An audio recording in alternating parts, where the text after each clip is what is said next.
नमस्कार दोस्तों, study for goals में आप सभी का स्वागत है। यदि आप कॉम्पिटिटिव एग्जाम्स की तैयारी में जुड़े हैं तो हमारे चैनल को अवश्य सब्सक्राइब करें।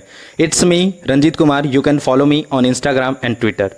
29 अगस्त 2020 यानी आज का करंट अफेयर देखने से पहले आप सबों को स्टडी फॉर गोल्स टीम की ओर से हॉकी के जादूगर मेजर ध्यानचंद के जन्म दिवस पर मनाए जाने वाले राष्ट्रीय खेल दिवस की शुभकामनाएं एवं ध्यानचंद जी को हमारा सत सत नमन। फ्रेंड्स, आज की करंट अफेयर में हम इनसे जुड़ी खास बातों पर भी चर्चा करेंगे, तो वीडियो के अंत तक आप बने रहें। तो चलिए फ्रेंड्स, बिना देरी किए हुए देखते हैं आज का पहला करंट अफेयर। आज का पहला करंट अफेयर है, देश का कौन सा राज्य निर्यात बढ़ाने की तत्परता के मामले में गैर तटीय राज्यों में अव्वल रहा है। गैर तटीय राज्य वैसे राज्य जिनसे समुद्री सीमा को टच नहीं करता है। तो ऑप्शन है महाराष्ट्र, गुजरात, झारखंड, बिहार। तो आपको बता दूं फ्रेंड्स, इसका आंसर है हमारा प्यारा एवं हरा भरा झारखंड। इसका करेक्ट आंसर है।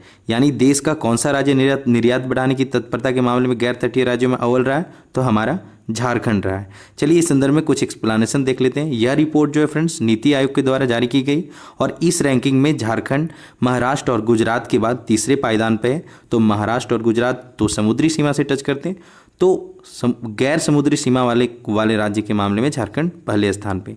तो चलिए, जब नीति आयोग का जिक्र हो गया है फ्रेंड्स, तो हम नीति आयोग के बारे में बात कर लेते हैं। तो नीति आयोग का गठन कब हुआ था फ्रेंड्स? तो 1 जनवरी 2015 को। और इसके अध्यक्ष कौन है? तो माननीय प्रधानमंत्री नरेंद्र मोदी। और इसके उपाध्यक्ष कौन है? तो राजीव कुमार। तो आपको ध्यान रखना है फ्रेंड्स, हम वही बातें देखेंगे जो competitive exam point of view से इंपॉर्टेंट है, ना कि कुछ भी।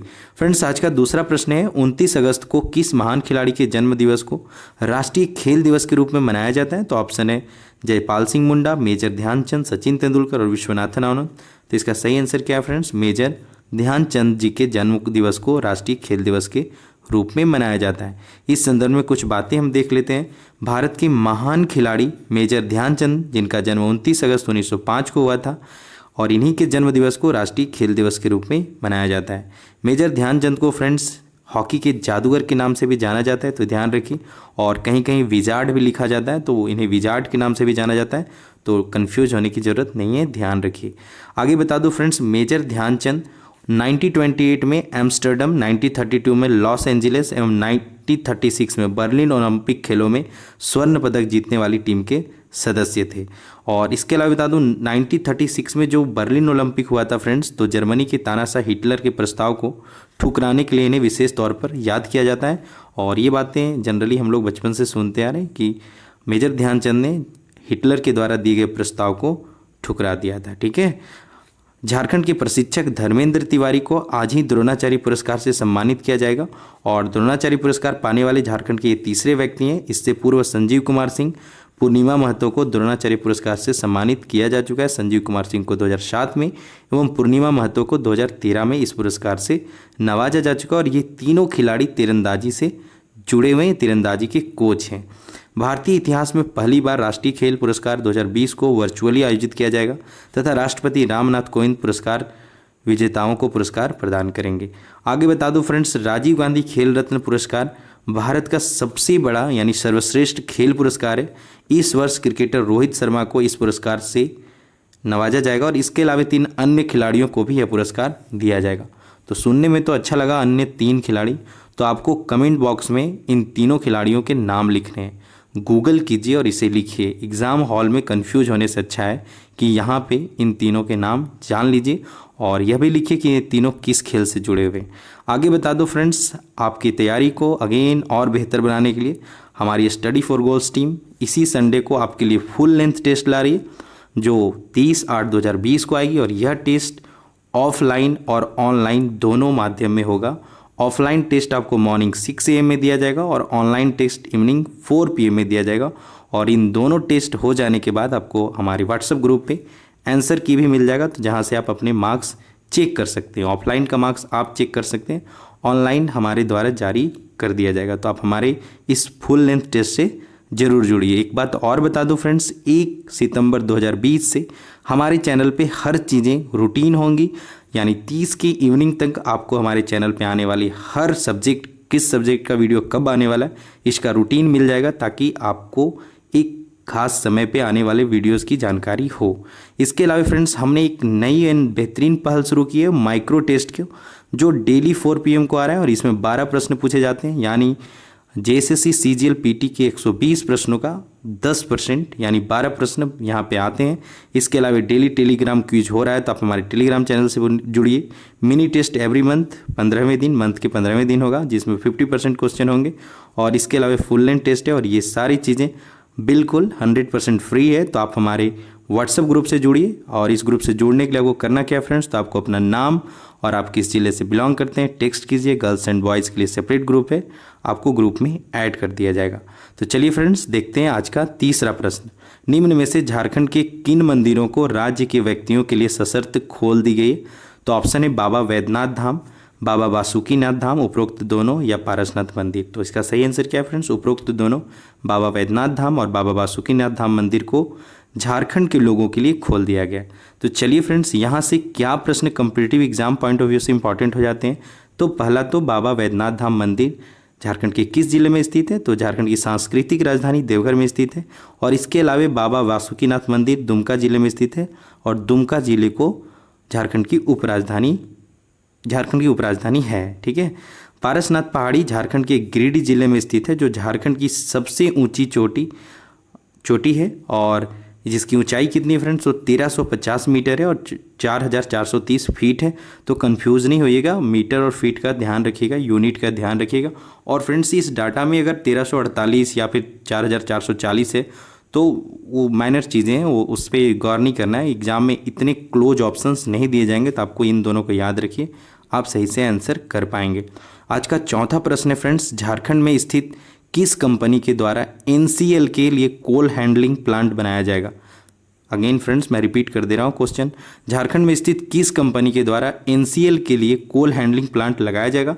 तो ऑप्शन है टाटा, HEC, भेल और सेल। तो बता दो फ्रेंड्स इसका सही आंसर क्या है। HEC और HEC कहाँ स्थित है फ्रेंड्स, तो झारखंड की राजधानी रांची में स्थित है। और NCL का जिक्र आ गया तो NCL का फुल फॉर्म है नॉर्दर्न कोलफील्ड लिमिटेड, इसे भी ध्यान रखिए।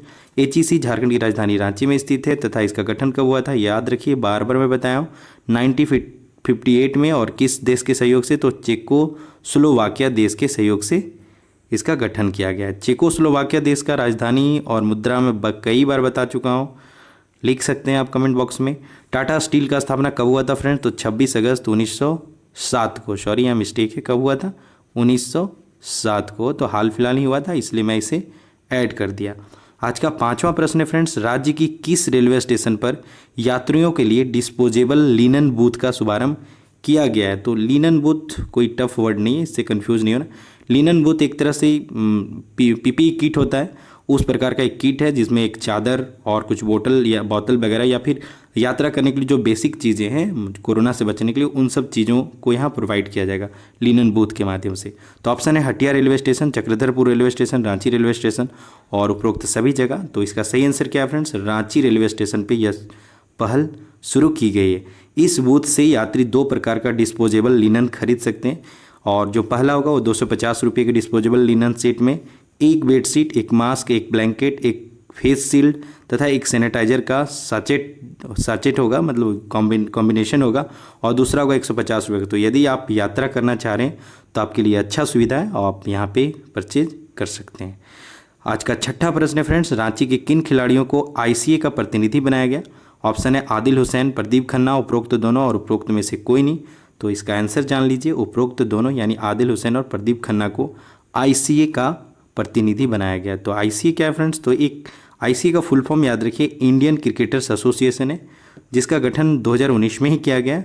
और BCCI का वही फुल फॉर्म याद रखिए फ्रेंड्स, तो board of control for cricket in India है। तो नॉट वेरी इंपॉर्टेंट क्वेश्चन, पर ये 2 फुल फॉर्म आप याद रखिए। ठीक है। आज का 7वां प्रश्न फ्रेंड्स, हाल ही में झारखंड सरकार ने E-स्टाम्प व्यवस्था को बंद करने की घोषणा की है, इसके जगह पे कौन सी व्यवस्था लागू की जाएगी? तो ऑप्शन है E-ग्रास, E-स्टाम्प, टैक्स पोर्टल, झार टैग। तो इसका सही आंसर क्या है फ्रेंड्स, इसका सही आंसर है E-ग्रास, यानी E-स्टाम्प की जगह पर E-ग्रास पोर्टल से जो भी टैक्सेस वगैरह हैं वह वसूले जाएंगे और बहुत से जो अन्य बेसिक फैसिलिटीज़, बहुत सारी सुविधा E-ग्रास के माध्यम से मिल जाता है। आप अपना कैरेक्टर सर्टिफिकेट वगैरह भी बनवाना चाहते हैं तो आप यहीं से अप्लाई करते हैं। इसके अलावा बहुत से टैक्सेस वगैरह यहाँ से ई ग्रास पोर्टल के माध्यम से पे किए जाते हैं। तो चलिए, आपको current affair point of view से ध्यान रखना है। ई स्टाम्प व्यवस्था उपलब्ध कराने वाली कंपनी और stock holding corporation of India के साथ सरकार अपना एग्रीमेंट समाप्त कर रही है। 4 सितंबर के बाद से ई स्टाम्प के माध्यम से कोई भी कार्य नहीं किया जाएगा। ई ग्रास जो है उसका फुल फॉर्म याद रख लीजिए, online government receipt accounting system होता है। तो ध्यान रखिए, फुल फॉर्म एक न एक फुल फॉर्म पूछे जाते हैं। तो फ्रेंड्स, ये तो हुए आज के महत्वपूर्ण झारखंड के करंट अफेयर। इसके अलावा हमने पिछले वीडियो में आपसे एक प्रश्न पूछ रखा था। प्रश्न था फ्रेंड्स, झारखंड की उपराजधानी कौन सा शहर है? तो वेरी इजी क्वेश्चन है। तो इसका आप सबों ने इसका सही आंसर दिया। और सबसे बड़ी बात कि आपको जो बातें मैं बताया हूँ आप भली भांति उसे इम्प्लीमेंट में ला रहे हैं। आप सभी इन डिटेल में कमेंट लिख रहे हैं, वेरी नाइस। इसका बेनिफिट आपको ज़रूर मिलेगा। एग्ज़ाम आने दीजिए, तब आपको एहसास होगा कि हमने जो कमेंट लिखे थे वहाँ से हमने कितनी बातें सीखी। तो इसका सही आंसर फ्रेंड्स क्या है? दुमका, आप सबों को पता है। इसके अलावा जो इसका तो आंसर दुमका है ही, इसके अलावा दुमका ज़िले से रिलेटेड बहुत सारी बातें कुछ व्यूअर्स के द्वारा बताया गया, बहुत से व्यूअर्स के द्वारा बताया गया। लेकिन उन व्यूअर्स में भी जो बेस्ट एक्सप्लेनेशन देने वाले हैं उनमें से हैं नीलम वर्मा, सहदेव कुमार, राजकुमार दांगी, प्रिया महतो, प्रियंका वर्मा। तो चलिए फ्रेंड्स, कुछ व्यूअर्स के मैं कमेंट सम्मिलित किया हूँ, तो आप देख लीजिए। सहदेव कुमार ने इस संदर्भ में इन डिटेल लिखा है, तो आप चाहें तो कमेंट बॉक्स में जाके इनके कमेंट्स पढ़ सकते हैं। यदि आप इवनिंग में वीडियो देखते हैं तो ज़रूर एक बार कमेंट बॉक्स विजिट किया कीजिए, क्योंकि यहाँ पे हमारे करंट अफेयर के साथ साथ बहुत सी इन्फॉर्मेशन आपको सीखने को मिल जाते हैं। झारखंड में सूबे की सरकार ने पूरे राज्य के विकास के लिए हर एक प्रमंडल कितने? तो 5, हर एक प्रमंडल में एक उप राजधानी बनाने की घोषणा की है। तो उत्तरी छोटा नागपुर में उप राजधानी किसे बनाया जाएगा? गिरिडीह को। पलामू प्रमंडल में मेदिनीनगर को और कोल्हान प्रमंडल में चाईबासा को। और दुमका जिले से संबंधित कुछ और बातें इन्होंने बताया है कि दुमका का मुख्यालय कहाँ है? तो दुमका ही है। और मेन गठन याद रखिए, गठन 1855 है। 5533 और 99 का थ्योरी हमने दे रखा है, तो आपको ध्यान रखना है। 1855 में दुमका गठन हुआ था, 1833 में हजारीबाग का और 1899 में रांची का हुआ था। इसके अलावा क्षेत्रफल, जनसंख्या वगैरह आप देख लीजिए। कुछ और बातें जो मैं यहाँ पे इम्पॉर्टेंट है वह मैं बता दे रहा हूँ कि प्रमुख नदी यहाँ पे बहने वाली कौन है? तो मयूराक्षी नदी। और जो मैसनजोर डैम, जिसे कनाडा डैम कहते हैं, वह भी मयूराक्षी नदी पे डैम बना है। जो कनाडा के विदेश मंत्री इस डैम के उद्घाटन के लिए आए थे, इसलिए इसे यह नाम दिया गया। तो ध्यान रखिए। पर्यटन स्थल छोटे बाबा व छोटे नाथ की मूर्ति, मैसनजोर डैम, बासुकीनाथ मंदिर, ये सभी यहाँ स्थित है। प्रमुख गर्म जलकुंड यहाँ पे ततलोई जलकुंड, झरिया पानी, तपाद पानी, रानी बहल और नून बिल और भूमका और 12 झरना है। तो वेरी नाइस। इसके अलावा भी इन्होंने बहुत से कंटेंट लिख रखे थे जिसे मैं सम्मिलित नहीं किया हूँ, तो आप उसे जाके देखिए। हमने एक डिस्ट्रिक्ट का वीडियो शुरू किया, तो उसके लिए इन्होंने दुमका डिस्ट्रिक्ट का सारी कंटेंट मुझे दे रखा है। तो सहदेव जी को हमारा भी धन्यवाद। इसके अलावा एक और कमेंट है जिसे मैं सम्मिलित किया हूँ आज के वीडियो में, वह है नीलम वर्मा का, जिन्होंने भी काफ़ी बेहतरीन वे में एक्सप्लेनेशन लिखा। इसी तरह पॉइंट वाइज लिखा कीजिए, इससे चीज़ें नीट एंड क्लीन दिखती है, तो सामने पढ़ने वाले बंदे को भी अच्छे से समझ में आ जाता है। तो झारखंड का उप राजधानी किसे कहा जाता है? दुमका को। दुमका जिला का गठन 1855 में। ध्यान रखिए, मैं बार बार रिपीट करवा रहा हूँ, बहुत से लोगों को तो याद हो ही गया होगा। दुमका जिला झारखंड के पश्चिम दिशा में स्थित है और यह जिला 2 राज्यों बिहार और पश्चिम बंगाल की सीमा को स्पर्श करता है। यह इंपॉर्टेंट फैक्ट है, ध्यान रखिए, इसे लाइटली लेने की ज़रूरत नहीं है, क्योंकि बहुतों को लगता है दुमका तो भाई पश्चिम सिंहभूम से सटा हुआ है, सबको समझ में आता है, लेकिन उन्हें यह नहीं फील होता कि बिहार से भी इसकी सीमा टच करती है। तो ध्यान रखिए। दुमका जिले की में बहने वाली प्रमुख नदी मयूराक्षी नदी, अभी हमने डिस्कस किया। इसके अलावा दुमका जिले से संबंधित कुछ पर्यटन स्थल के बारे में इन्होंने बताया। मैसनजोर डैम यह मयूराक्षी नदी पर स्थित है। तातलाई गर्म पानी के कुंड के लिए प्रसिद्ध है और मलूटी 72 प्राचीन मंदिरों के लिए विख्यात है। और इसके अलावा बासुकीनाथ मंदिर, ये सारी चीज़ें कहाँ पे हैं? तो दुमका में है। तो ये इंपॉर्टेंट प्रश्न है, इंपॉर्टेंट फैक्ट है, ध्यान रखिए। उसी प्रकार आज भी आपके लिए क्वेश्चन ऑफ द डे है। तो आज प्रश्न है आपका फ्रेंड्स, इसका भी आंसर आपको इन डिटेल में लिखना है। छोटा नागपुर की रानी या पहाड़ियों की मल्लिका या सूर्योदय एवं सूर्यास्त का सौंदर्य स्थल उपनाम से किसे जाना जाता है? ऑप्शन है नेतरहाट, भेंडरा, जमशेदपुर, मैक्लूस्कीगंज। तो ठहरिए, इसका आंसर भी इजी है, ज़्यादातर स्टूडेंट इसका आंसर कर पाएंगे, लेकिन फिर भी हमने आपके टास्क को थोड़ा बढ़ा दिया है। ऑप्शन में नेतरहाट, भेंडरा, जमशेदपुर और मैक्लूस्कीगंज। तो उपरोक्त उपनाम का आंसर तो एक होगा, उसके अलावा बाकी के 3 ऑप्शन भी झारखंड का शेफील्ड, भारत का पिट्सबर्ग और गांव में बसा शहर के नाम से जाना जाता है। तो आपको उन चारों का भी ना आंसर देना है। झारखंड का शेफील्ड किसे कहा जाता है, भारत का पिट्सबर्ग किसे कहा जाता है, गांव में बसा शहर किसे कहा जाता है। तो इन चारों पॉइंट का आंसर कीजिए। उपनाम से भी प्रश्न पूछे जाने की संभावनाएं बनी रहती हैं। इसके अलावा ये सारे हमारे मीडिया हैंडलिंग्स है। और आप हमारे टेस्ट से जुड़ने के लिए जो PDF और ऑफलाइन और ऑनलाइन दोनों फॉर्मेट में होने वाला है, इसी संडे को होगा। और अब से आपके लिए हमने एक रूटीन सेट किया है। ज़्यादातर चीज़ें रूटीन वे में आएंगी, क्योंकि रूटीन वे में आने से हमारे व्यूअर्स को भी पता चलेगा हमारे चैनल पे कब क्या आने वाला है। तो इसी को ध्यान में रखते हुए हमने रूटीन वे में क्लासेस रखी हैं। 1 सितंबर से यह लागू होगा। तो आपको हमारे सारे वीडियोस के अपडेट या लिंक या PDF ये सभी पाने के लिए, या टेस्ट का लिंक, या फिर डेली करंट अफेयर जो डेली माइक्रो क्विज हो रहा है उसका लिंक पाने के लिए आपको हमारे व्हाट्सएप नंबर 8986772733 पे आपको अपना नाम और आप किस जिले से बिलोंग करते हैं टेक्स्ट करना है। आपको ग्रुप में ऐड कर दिया जाएगा, जहां से आपको टाइमली सारे नोटिफिकेशन मिल जाएंगे। One more thing, daily quiz लगातार हो रहे हैं हमारे टेलीग्राम चैनल पे।